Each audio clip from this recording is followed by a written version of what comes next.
नमस्कार, स्वागत है आप सभी का बड़ी खबर में।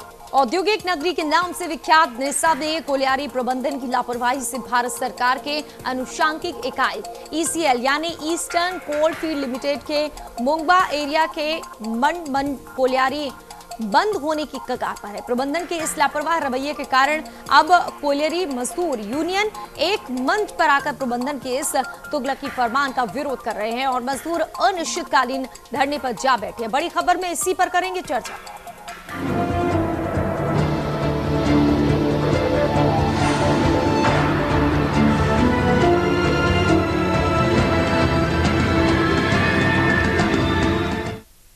कोलियारी प्रबंधन के एक फरमान ने मजदूरों को आंदोलन की राह पर उतरने को मजबूर कर दिया है। अपनी लापरवाही को कोलियारी प्रबंधन ओपन कास्ट प्रोजेक्ट के जरिए छुपाने की फिराक में है, लेकिन इससे मजदूरों के साथ साथ क्षेत्रीय लोगों को भी परेशान होना पड़ रहा है।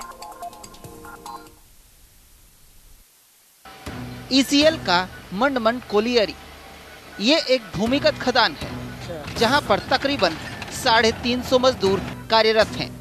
प्रबंधन की लापरवाही के चलते अब ये कोलियारी बंद होने के कगार पर है। प्रबंधन के कोलियारी बंद करने के फरमान से इसके मजदूरों के भविष्य पर तलवार लटक गई है। हालांकि प्रबंधन इन सभी मजदूरों का दूसरे कोलियारी में ट्रांसफर कर रही है, लेकिन सालों से ईसीएल की कॉलोनी में रहने के बाद ट्रांसफर से मजदूरों के साथ साथ उनका परिवार भी प्रभावित होगा, जिसे लेकर अब मजदूर सड़कों पर उतर आए हैं। बंद होने से तो नुकसान है ही, आदमी को फिर यहाँ से दूसरा जगह ट्रांसफर कहाँ जाएगा। सबका लड़का बच्चा सब सेटल है, पढ़ाई लिखाई से मान लिए कि आदमी का नहीं होगा, सांसारिक पारिवारिक चलेगा। बहुत ढेर सारे हैं, 350 के अंदर में जितना मान लीजिए उसका परिवार है, जिसे हम लोग का लड़का बच्चा सब सेटल है, पढ़ रहा है स्कूल में। अब यहाँ से बंद होगा, दूसरा जगह अगर जाएंगे तो सबको नहीं लेकर जाना होगा, यही सब परेशानी होगा। किसको दोषी किसको मानते हैं आप? मैनेजर को। पहले अगला मैनेजर जो थे ना, वो आपका प्लानिंग किए थे टॉप बटन खोलने के लिए, और ये जब आए ना तो प्लानिंग को बंद कर दिया। दरअसल मंड कोलियारी को बंद कर कोलियारी प्रबंधन ओपन कास्ट प्रोजेक्ट खोलने की तैयारी कर रहा है। इस प्रोजेक्ट के तहत क्षेत्र के 1100 आवास को तोड़ा जाएगा। इसमें ईसीएल की कॉलोनी और आसपास के घरोंदों को भी उजाड़ा जाएगा। यानी इस प्रोजेक्ट को जैसे ही धरातल पर उतारा जाएगा, प्रत्यक्ष और अप्रत्यक्ष रूप से 10,000 से ज्यादा की आबादी प्रभावित होगी। साथ ही इस प्रोजेक्ट के चलते क्षेत्र की कई दूसरी फैक्ट्रियां भी बंद होंगी, जो वहां कार्यरत कर्मचारियों को भी प्रभावित करेंगी। जो ऐसे एम्प्लॉय हैं वो पूरे प्रभावित हुए। 1100 से ज्यादा घर है मुगमा में, जाके सीप डंगाल, माड़मा और अपना कॉलोनी ऐसे जाएगा कंपनी का, उसमें भी ऐसे जाएगा करीब 400 के लगभग बसा हुआ है। ये सब प्रभावित होंगे ओसीपी करने में, और ओसीपी यहाँ हो नहीं पाएगा, क्योंकि यहाँ पर ऐसे जाके जो ओसीपी किया गया था उसमें 5 साल छाई भराया है। मिनिमम 5 साल छाई में ऐसे जाके 1,30,000 क्यूबिक मीटर ऐसे जाके छाई भरा हुआ है। वो छाई को ऐसे जाके कहाँ रखेगा? यदि ओसीपी के लिए जगह ऐसे जाके कहाँ? इधर से जीटी रोड सामने है, उधर रेलवे लाइन सामने है। जहाँ तक ऐसे ओसीपी कर चुके हैं वहाँ छाई भर के रखे हैं। उस छाई को हटा के फिर ऐसे जाके वहाँ रखने का जगह कहाँ है? हम करीब 20-22 वर्षों से काम कर रहे हैं। अब कितने मजदूर यहाँ पर हैं? फिलहाल अभी 350 मजदूर हैं। इंक्लाइन बंद होने को है, क्या मतलब कहेंगे आप? इंक्लाइन बंद हो जाएगा तो कितने लोग मतलब विस्थापित हो जाएंगे यहाँ से?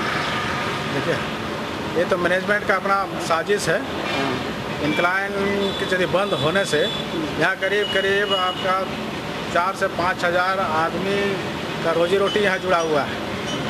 चाहे अप्रत्यक्ष रूप से, जैसे अगल बगल में बहुत सी बस्तियाँ हैं और 9 फैक्ट्रियाँ हैं, फैक्ट्री में कम से कम 3,000 मजदूर का चाहे किसी रूप में जुड़ा हुआ है, सबका रोजगार उसमें है। कोलियारी प्रबंधन के इस तुगलकी फरमान से मजदूर तो प्रभावित होंगे ही, साथ ही क्षेत्रीय लोगों को भी इसका खामियाजा भुगतना पड़ेगा। इस मामले पर प्रशासन और सरकार का किसी तरह का बयान अब तक सामने नहीं आया है। हाँ, मजदूर आंदोलन जरूर कर रहे हैं, लेकिन इस आंदोलन से मजदूरों को फायदा मिलेगा या नहीं, ये कहना मुश्किल है। निरसा से राजेश शर्मा की रिपोर्ट, न्यूज़ इंडिया। वहीं इस मसले पर अब राजनीतिक प्रतिक्रियाओं का दौर भी शुरू हो गया है। हर दिन बात तो करती है मजदूर किसान का, लेकिन अगर देखा जाए धरातल पर तो मजदूर किसान, इवन छात्र लोग उनका भी इससे भला नहीं हो रहा है। तो कोई भी वर्ग इससे खुश नहीं है और सभी लोगों में आक्रोश की भावना हो रहा है पूरा। इन तमाम चीज़ों को सरकार, चूँकि कल्याणकारी सरकार होती है, किसी भी चुनी हुई सरकार कल्याणकारी सरकार होती है, तो ऐसी परिस्थिति में सरकार को इस पर संज्ञान में लेते हुए इसको समाधान करने की दिशा में बढ़नी चाहिए। ECL प्रबंधन की एक अनुषंगी इकाई है भारत सरकार की, और भारत सरकार का कुल मंत्रालय के द्वारा ये निर्देशित या गाइड किया जाता है। राज्य सरकार को इसमें एक तो पहल करनी चाहिए, बात करनी चाहिए ECL प्रबंधन से और केंद्र सरकार से कि ऐसा होगा तो इतने मजदूर बेरोजगार हो जाएंगे। और यहाँ पहले से भी मजदूरों में बेरोजगारी की समस्या है, उसके बावजूद इस तरह की कार्रवाई, अगर जन विरोधी कार्रवाई की जाएगी, मजदूर विरोधी, श्रमिक विरोधी, तो इसका बचाव करने की कोशिश करनी चाहिए राज्य सरकार को। राज्य सरकार के अंडर में नहीं है, लेकिन फिर भी केंद्र सरकार, चूँकि केंद्र में भी इनकी सरकार है, राज्य में भी इनकी सरकार है, तो एक जो सामंजस्य होना चाहिए वो दिखना चाहिए और मजदूरों को राहत मिलनी चाहिए। देखिए, इस संदर्भ में जो यह केंद्र सरकार का मामला है और खान खनीज से जुड़े लोग, जहाँ से ये निर्णय होता है, जब खादान बंद हो जाएगा तो निश्चित तौर पर वहाँ के जो मजदूर हैं वो तत्काल बेरोजगार नज़र आते हैं, लेकिन जब खादान बंद होने की स्थिति में आ जाती है तो वे मजदूर दूसरी जगह उनका समायोजन होगा, वो स्वतः दूसरे कार्य में जुड़ते हैं। ये स्वाभाविक प्रक्रिया है। हाँ, सरकार के तरफ से कोई जानबूझ करके अनावश्यक खदान को बंद नहीं किया जाता है। आवश्यकता के अनुसार खदान को चालू और बंद करने का यह प्रोग्राम होता है, कार्यक्रम होता है।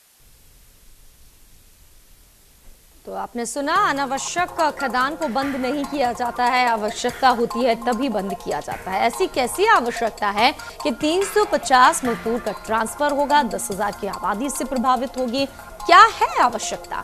बात करते हैं, हमारे साथ मेहमान जुड़ते चले जाएंगे। सबसे पहले हमारे संवाददाता राजेश शर्मा हमारे साथ जुड़ गए हैं। राजेश, ऐसी क्या आवश्यकता पड़ गई है इसे बंद करने की? पहले तो जो खदान के पीछे जो बंद करने का कारण बताया जा रहा है, अगर यूनियन नेताओं की अगर माने तो उन लोगों का साफ कहना है कि ये एक साजिश रचा जा रहा है प्रबंधन की ओर से, और साजिश के तहत ही इसको बंद किया जा रहा है। क्योंकि जो कोलियरी यहाँ पे चल रही है उसको बंद करने के पीछे वजह है कि आउटसोर्सिंग जो OCP यहाँ पे चलाने का इन लोगों की मंशा है कि आगे प्रोजेक्ट जो बनेगा वो ओपन कास्ट प्रोजेक्ट यहाँ पे चलाया जाए, और जिसकी वजह से इस खादान को बंद किए जाने का नोटिस दे दिया गया है ताकि यहाँ से ओपन कास्ट प्रोजेक्ट को चालू किया जाए।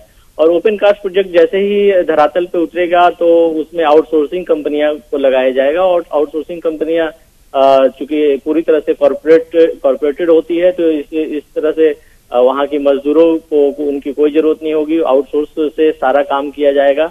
इन लोगों का कहना है कि जैसे आउटसोर्स जब करेंगे तो हमारी रेजिंग बढ़ेगी, कोयले की उत्पादन ज्यादा होगी, लेकिन सवाल यही उठता है कि आखिर ये जो 300-350 मजदूर है वो कहाँ जाएंगे, और जो आबादी प्रभावित हो रही है जो आसपास रहती है, साथ में वहाँ जो और भी कल कारखाने लगे हुए हैं, कोयला के भट्टे है वहाँ पे, फायर ब्रिक्स प्लांट है, तो उन सब पर भी खतरा मंडरा रहा है। साथ ही मैं आपको एक बात और भी बता दूं कि जहाँ पे ओपन कास्ट प्रोजेक्ट का जगह निर्धारित किया जा रहा है उसके आसपास दोनों तरफ, एक तरफ नेशनल हाईवे है NH2 जो दिल्ली से कोलकाता को जोड़ती है, और दूसरी तरफ ग्रैंड कोर्ट लाइन है, रेलवे लाइन जो दिल्ली से कोलकाता को जोड़ती है। तो इन दोनों के बीच में ओपन कास्ट प्रोजेक्ट चलाना समझ से परे है।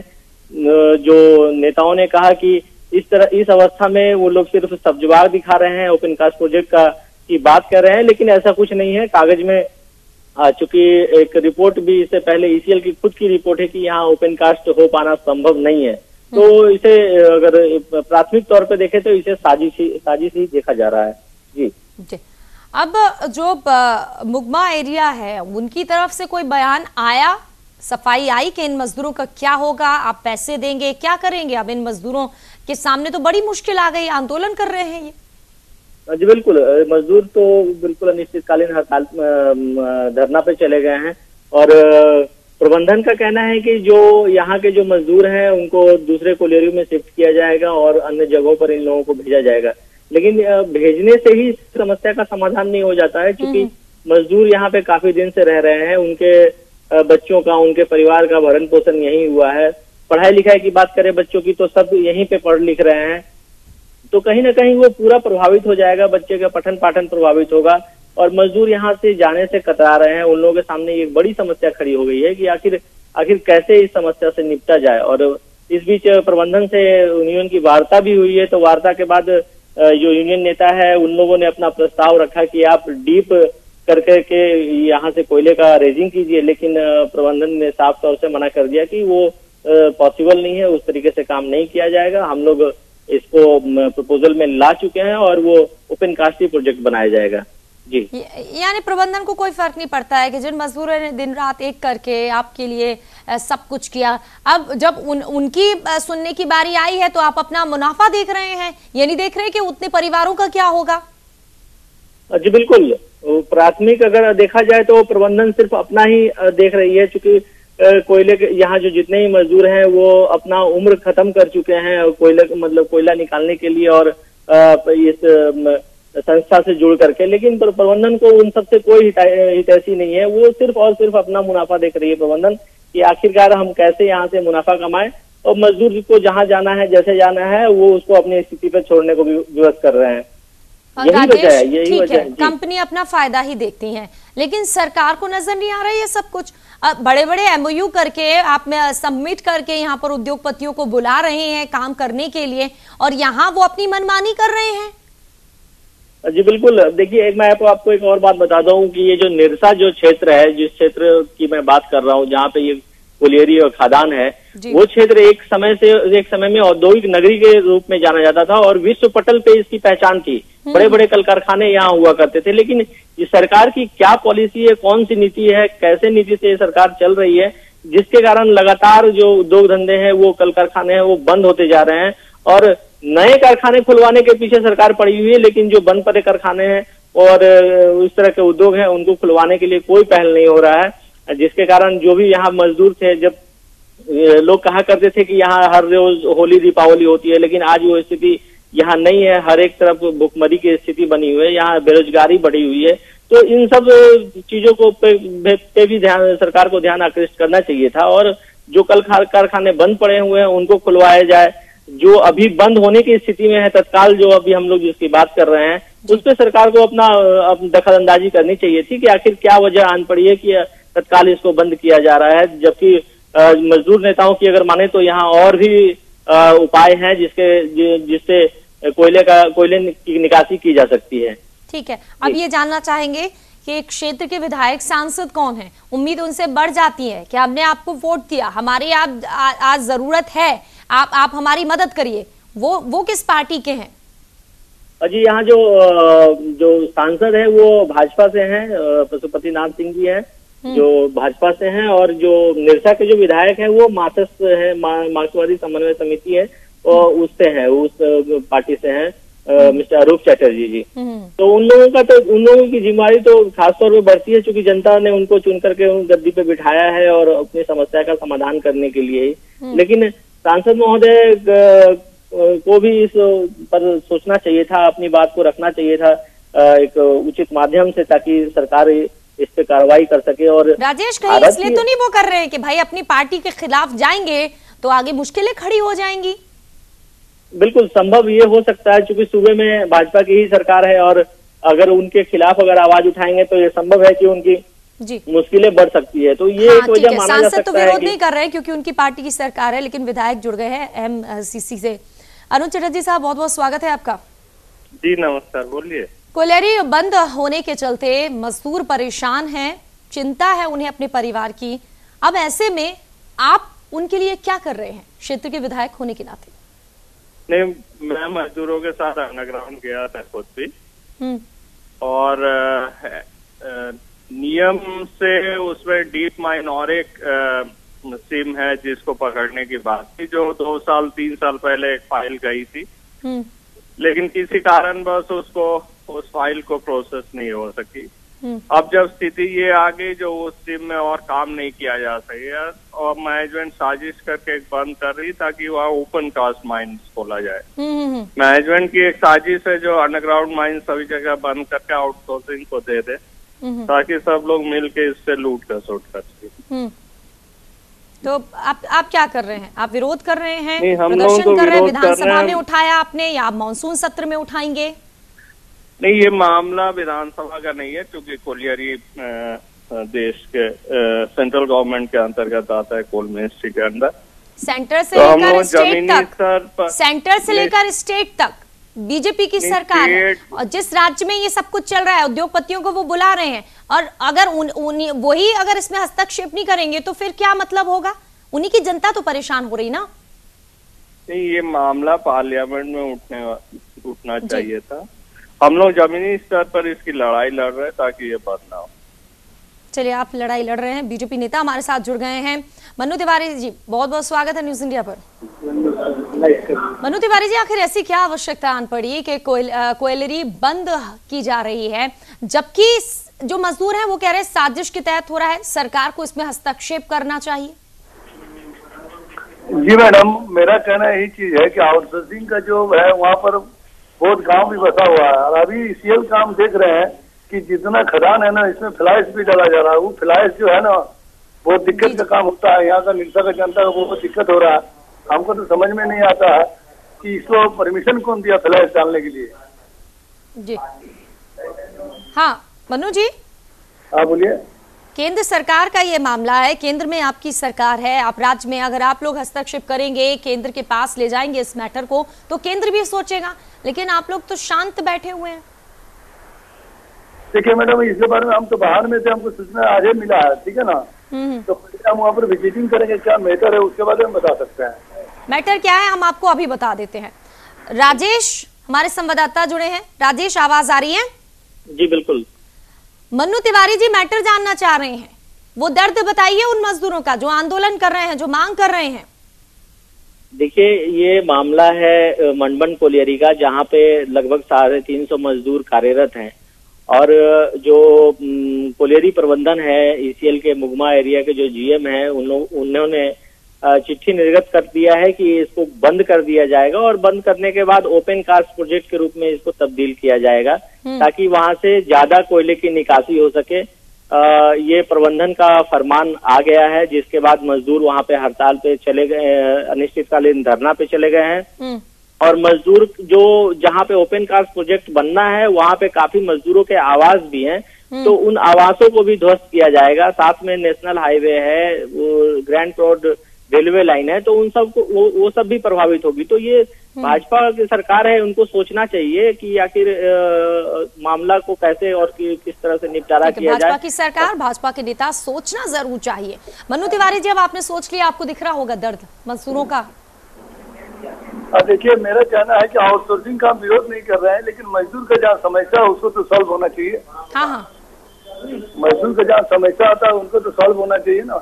हाँ, तो ओपन कास्ट जो प्रोजेक्ट शुरू हो रहा है उनके घर भी उजड़ जाएंगे और राज्य मार्ग भी हैं, जो नेशनल हाईवे उसको भी असर पड़ेगा, वो बेरोजगार भी हो गए हैं, बच्चों के लिए भी समस्या, इतनी समस्याएं और जबकि उसका उपाय बताया जा रहा है, मजदूर कह रहे हैं उसका एक और उपाय है, आप क्यों बंद कर रहे हैं? लेकिन तब भी कहा जा रहा है कि अपने लाभ के लिए कंपनी मजदूरों से खिलवाड़ कर रही है, जिन मजदूरों ने खून पसीना एक कर दिया। हाँ मैडम, मेरा कहना ये है कि अभी तो हम बाहर में थे, आज हाईवे किए हैं, हम एक बार विजिटिंग कर लेंगे कि क्या समस्या देख लेंगे, उसके बाद बता सकते हैं हम। तो समस्या तो हमने अभी आपको बता दी है, अब आप मैटर को उठाएंगे कैसे, ये सोचिए ना। वहाँ पर कितना गांव बसा हुआ है और मान लीजिए मजदूर जो है इसको ट्रांसफर कहाँ किया जा रहा है, इसके बारे में पूरा जानकारी मुझे नहीं है, हम जाएंगे। वो भी हम आपको बताएं। राजेश, बताइए जरा, वो मजदूर क्यों आंदोलन कर रहे हैं, उनका ट्रांसफर कहाँ हो रहा है, क्यों इतना वो मजबूर हो रहे हैं आंदोलन करने के लिए अनिश्चितकालीन? जी बिल्कुल, जो मजदूर वहाँ पे कार्यरत हैं उन लोगों को अन्य कोलियरियों में भेजा जा रहा है जो यहाँ से दूर दराज पे स्थित है।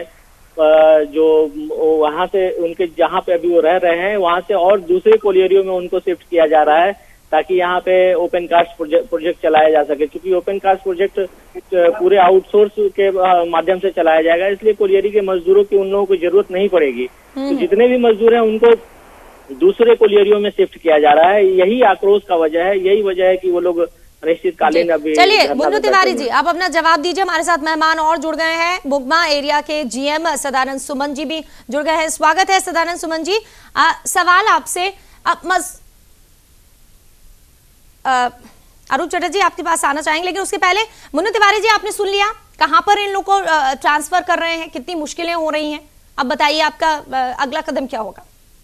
तो सुने, मेरा कहना यही है कि जो भी मजदूर है उनको निरसा में मुगमा एरिया में रखना चाहिए, और जो मान लीजिए गांव नजदीकी पड़ता है जिसमें इसमें दिक्कत होगा उनको पुनर्वास के लिए जगह देना चाहिए। और जो भी समस्या है, ये तो यहाँ का जीएम हो व सीएमडी हो, इसको समझना चाहिए। आउटसोर्सिंग का विरोध नहीं कर रहे, लेकिन जो समस्या जनता का उसको पूरा करके आउटसोर्सिंग करेगा तो अच्छा रहेगा। हाँ, वही तो हम कह रहे हैं। विधायक हमारे साथ जुड़े हुए हैं। अरूप चटर्जी जी, आप कैसे इस मैटर को उठाएंगे, क्योंकि सवाल आपके क्षेत्र की जनता का है, जिन्होंने आपको वोट दिया, आज उन्हें आपकी जरूरत है। मुगमा क्षेत्र में ही पोस्टिंग होगी और सामना सामनी कंपनी कोलियरी में एज पर चॉइस ही मैनेजमेंट पोस्टिंग दे रहे हैं। सवाल ये है, जो अंडरग्राउंड माइंस मुगमा एरिया में चलेगा या एक एक करके पूरी मैनेजमेंट इसको बंद कर देगी? अंडरग्राउंड माइंस डिपार्टमेंटल चलती है और ज्यादातर जो ओपन कास्ट है आज के दिन में आउटसोर्सिंग में देने के लिए मैनेजमेंट इंटरेस्टेड है। तो हम लोगों का ये है जो ज्यादा से ज्यादा डिपार्टमेंटल माइंस चले, ताकि यहाँ के मजदूरों को यहाँ काम मिले। ठीक है राजेश, ये बताइए, ओपन कास्ट प्रोजेक्ट की बात हो रही है, क्या वो सक्सेस होगा? राजेश, मैं सुन रहा हूँ। ये कहा जा रहा है कि ओपन कास्ट जो यहाँ पर शुरू होना है प्रोजेक्ट, क्या वो सक्सेस है? खबरें ये भी आ रही हैं कि ये कहा गया है ये सक्सेस यहाँ पर नहीं होगा, ये सही नहीं है, लेकिन इसके बाद भी मैनेजमेंट अपनी मनमानी कर रहा है। बिल्कुल, यही एक बड़ा सवाल यहाँ पे है, क्योंकि उनके तरफ से ही ये लेटर आज ईसीएल के मैनेजमेंट की ओर से ये लेटर इशू किया गया था 2015 में कि यहाँ पे ओपन कास्ट प्रोजेक्ट किसी भी सूरत में संभव नहीं है। लेकिन अभी 2017 2 साल में ऐसी क्या बदलाव हो गई परिस्थिति में, भौगोलिक स्थिति में, कि प्रबंधन ने उसको जो माइंस है, जो अंडरग्राउंड माइंस है, उसको बंद करके ओपन कास्ट प्रोजेक्ट बनाने पे तुला हुआ है। जबकि उनकी खुद की रिपोर्ट है कि यहाँ पे ओपन कास्ट प्रोजेक्ट सक्सेस नहीं हो पाएगा। और पहले भी यहाँ एक बार ओपन कास्ट प्रोजेक्ट चल चुका है, बनाया जा चुका है, जिसमें छाई की भराई हो चुकी है, तकरीबन 1.5 लाख मैट्रिक टन छाई की भराई हुई है। तो ऐसे इस स्थिति में कैसे वहां पे ओपन कास्ट प्रोजेक्ट चलाया जाएगा? तो कहीं ना कहीं इसमें प्रबंधन का मंसूबा साफ है कि किसी तरह इस कोलियरी को बंद किया जाए। यहाँ के जो जीएम है और जो मंडमन कोलियरी के जो वहाँ के जो जीएम है, उन लोगों की साफ तौर पे यही मंशा है कि इस कोलियरी को किस तरह से बंद किया जाए और यहाँ के जो भी कर्मी है उसको दूसरी जगह शिफ्ट किया जाए। अच्छा, कोयलरी यूनियन के जो मजदूर नेता हैं वो क्या कह रहे हैं? अगर नहीं सुनेगा ये जो मुगमा एरिया के जो प्रबंधक है वो नहीं सुनेंगी, कंपनी नहीं सुनेगी, तो उनका अगला कदम क्या होगा? वो उन लोगों का साफ कहना है, वो लोग आर पार की लड़ाई के मूड में है। वो बोले जिस स्थिति में भी हो, जैसे भी हो, इस प्रोजेक्ट को बंद नहीं होने दिया जाएगा, चाहे इसके लिए चक्का जाम करना पड़े, घेराव करना पड़े, या कोलियरी का उत्पादन, सारे कोलियरी का उत्पादन ठप करना पड़े। चूंकि कल शशांक शेखर भोक्ता जो पूर्व स्पीकर है उनसे हमारी बात हुई थी, उन्होंने कहा था कि अगर राजमहल से लेकर के ईसीएल के जितने भी कोलियरी है सबका उत्पादन ठप कर देंगे अगर वो इस तरह का चलिए। हमारे साथ शशि भूषण जी जुड़ गए हैं, कोलियरी कर्मी है। शशि भूषण जी, आपको क्या लगता है ये सब साजिश के तहत हो रहा है क्या? इतने सारे मजदूर परेशान है, उसके बाद भी कंपनी अपनी मनमानी कर रही है? ईसीएल रीजनल कमेटी का यह पूरा साजिश के तहत ये कोलियरी बंद करने की मामला है। यहाँ पर इस तरह का सामाजिक तौर पर और पर्यावरण के दृष्टि में फ्लाई ऐश जो एमपीएल के द्वारा जो फ्लाई ऐश निकलता है उसको भरा गया करीब 1.5 लाख क्यूबिक मीटर। तो उस हिसाब से भी देखा जाए तो पर्यावरण दृष्टिकोण से भी यह संभावना नहीं है। और वहाँ पर कई गांव है, 9 फैक्ट्रियां हैं, झारखंड का स्वास्थ्य केंद्र है, विभाग का ऑफिस है, मुगमा स्टेशन है, जीसी रेलवे लाइन है। और एक बड़ी पहलू यह है कि एसी और एसटी के सवाल पर पूरा झारखंड आंदोलनरत है। उस सवाल पर धारा 45 कहता है कि कृषि योग्य जमीन किसी हाल में औद्योगिक के लिए नहीं दिया जाएगा, इसीलिए झारखंड आंदोलनरत है। उस परिस्थिति में इस तरह का परियोजना बिल्कुल विफल रहेगा। यह राष्ट्र कुलेरी मजदूर के साथ साथ में संयुक्त मोर्चा का यही मांग पर हम लोगों ने धरना पर बैठा है कि ड्रिफ्ट चलना चाहिए और भूमिगत खदान चलना चाहिए। भूमिगत खदान से स्टैंडर्ड है, न कि ओसीपी चले, लेकिन भूमिगत खदान के बंदी के सवाल पर न चले। नहीं ओसीपी चले, हम उसका स्वागत करते हैं, लेकिन चलता खदान को बंद करके, अंडरग्राउंड खदान को बंद करके या खदान नहीं चले, इसकी मांग हमारी है। अच्छा, आप लोग आंदोलन कर रहे हैं, अगर सरकार इसमें हस्तक्षेप नहीं करती है, हालांकि ये सेंट्रल का मामला है, तो आप लोग क्या करेंगे? उम्मीद सरकार से है, सरकार कुछ करेगी इसमें, क्योंकि वो बाहर की कंपनियों को, उद्योगों को लगाने के लिए बुला रही है और उसके बाद क्या होता है वो आपको पता ही है। यहाँ का जो लोकल स्टेज का मामला है, लोकल स्टेज के मामला में यह सरकार का तो औद्योगिक नीति में है। जिस देश के अंदर में उद्योग नीति, जिस देश के अंदर में किसान नीति, जिस उद्योग की नीति में नोटबंदी, धनबाद में ट्रेन बंदी, अब कुलेरी बंदी, इसका पुरजोर विरोध संयुक्त मोर्चा के अधीन बीएमएस से लेकर इंटक से लेकर तमाम संगठन, जो पांचों केंद्रीय ट्रेड यूनियन के साथ साथ में तमाम संगठन जो है कोल क्षेत्र के सब लोग इस धरना में आए। पूर्व स्पीकर शशांक शेखर भोक्ता जी ने स्पष्ट कर दिया है कि यदि ऐसी मनमन को बंद करने की सवाल होगा तो पूरा झारखंड के अंदर के खदानों को बंद करने का काम संयुक्त मोर्चा के द्वारा किया जाएगा। जी, शुक्रिया आपका तमाम बातचीत के लिए। और साथ ही साथ हमारे साथ नेता बीजेपी के जुड़े मुन्ना तिवारी जी शुक्रिया, विधायक हमारे साथ जुड़े अरुण चटर्जी बहुत बहुत शुक्रिया, राजेश शर्मा बहुत बहुत शुक्रिया। तो जो कोयलारी कर्मी है वो कह रहे हैं सिर्फ सरकार साजिश के तहत सब कुछ कर रही है, पहले नोटबंदी की, फिर डीसी बंदी की और अब कोयलारी बंदी कर रही है। स्टेट सरकार भी इस पर कोई हस्तक्षेप नहीं कर रही, इसका खामियाजा आगे भुगतना होगा, आंदोलन और उग्र होगा। अब हमें दीजिए इजाजत, तमाम अहम खबरों के लिए आप देखते रहिए न्यूज़ इंडिया।